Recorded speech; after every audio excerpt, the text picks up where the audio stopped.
Hello बच्चों, good morning. आज हम पढ़ेंगे संवित सीरीज हिंदी विद्या भाग 4th। लेसन है आपके 10। लेसन का नाम है पंडित जवाहरलाल नेहरू। कल हमने इस लेसन को आधा पढ़ा था, इसके शब्दार्थ भी पढ़े थे। एक बार हम और इसको रिवीजन कर लेते हैं। पंडित जवाहरलाल नेहरू भारत वर्ष के महान नेताओं में से एक थे। वे एक महान राजनीतिज्ञ, लेखक और वक्ता भी थे। नेहरू जी को बच्चों से बहुत प्यार था और वे गरीब लोगों के हमदर्द और मददगार थे। बच्चे उनको प्यार से चाचा नेहरू कहते थे।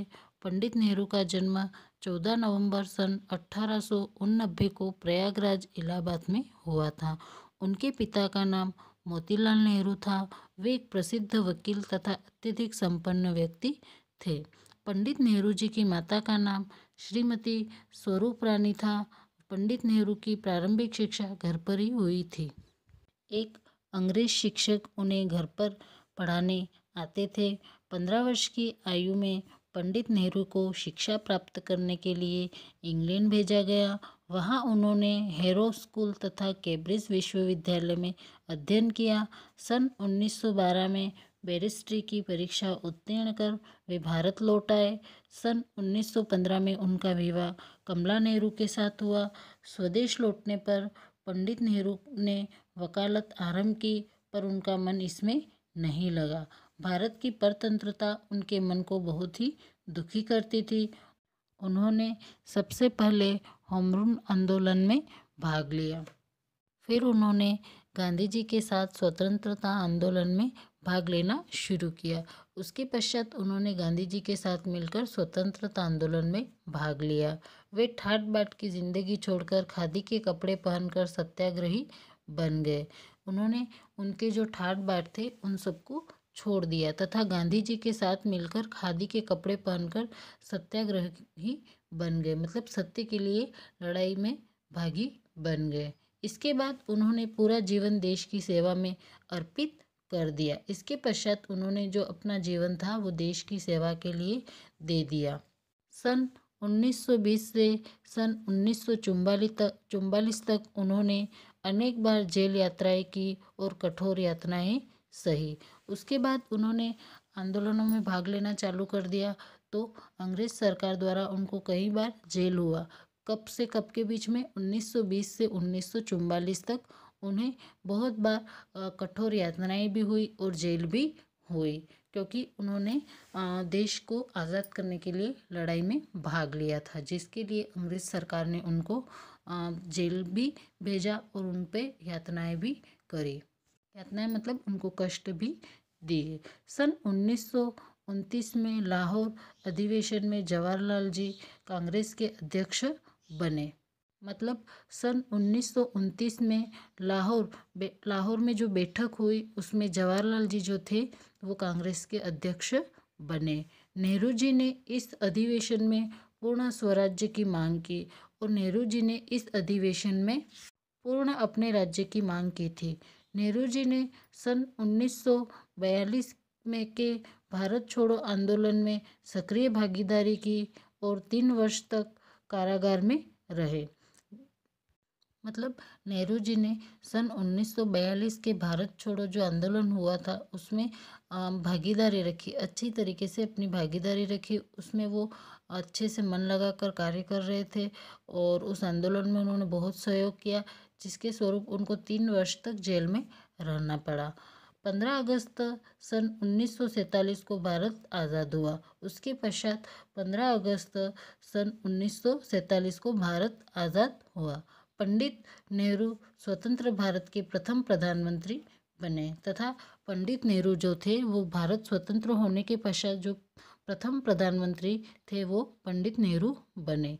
उन्हें सन 1947 से सन 1964 तक देश के सबसे लंबी अवधि तक के प्रधानमंत्री होने का गौरव प्राप्त है। मतलब पंडित जवाहरलाल नेहरू जो थे उन्हें भारत में सबसे अधिक समय अवधि तक रहने वाले प्रधानमंत्री के रूप में जाना जा सकता है, या उन्हें ये गौरव प्राप्त है, क्योंकि सन 1947 से सन 1964 तक देश के सबसे लंबी अवधि तक के प्रधानमंत्री होने का गौरव उन्हें प्राप्त है। उन्हें आधुनिक भारत का निर्माता भी कहा जाता है। पंडित जवाहरलाल नेहरू को आधुनिक भारत के निर्माता भी कहा जाता है।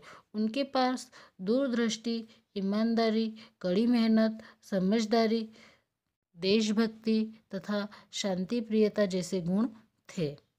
मतलब पंडित जवाहरलाल नेहरू जो थे वो दूर की सोच रखते थे, ईमानदार थे, कड़ी मेहनत करते थे, समझदार व्यक्ति थे और देशभक्त भी थे तथा शांति प्रियता के साथ में ये सारे गुण जो थे वो पंडित जवाहरलाल नेहरू में थे। उन्होंने देश की प्रगति के लिए बहुत प्रयत्न किए। उन्होंने देश को आगे बढ़ाने के लिए बहुत ही प्रयत्न किए थे।